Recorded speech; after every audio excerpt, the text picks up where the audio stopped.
Politika uroi sot besimtarët musliman në përfundimin e muajit të shenjtë të Ramazanit për festën e Fitër Bajramit.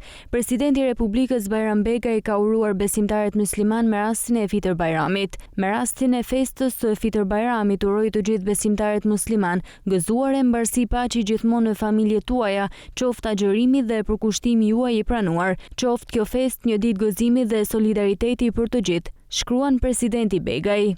Kryeministri Edi Rama e ka uruar besimtarët përmes rrjeteve sociale me foto në një faqeje nga Kurani, duke e shoqëruar me shkrimin "Gëzuar Fitër Bajramin". Edhe kryetari i Partisë Demokratike Sali Berisha përmes një foto të postuar së bashku me bashkëshorten e tij ka uruar të gjithë besimtarët musliman, ndërsa shkruan: "Gëzuar Fitër Bajramin, të dashur miq, pas 30 ditësh agjërim, sakrificash dhe lutje besimtarët musliman festojnë me zemër të lehtësuar shpresën e pranimit të adhurimit dhe veprave të tyre nga Krijuesi."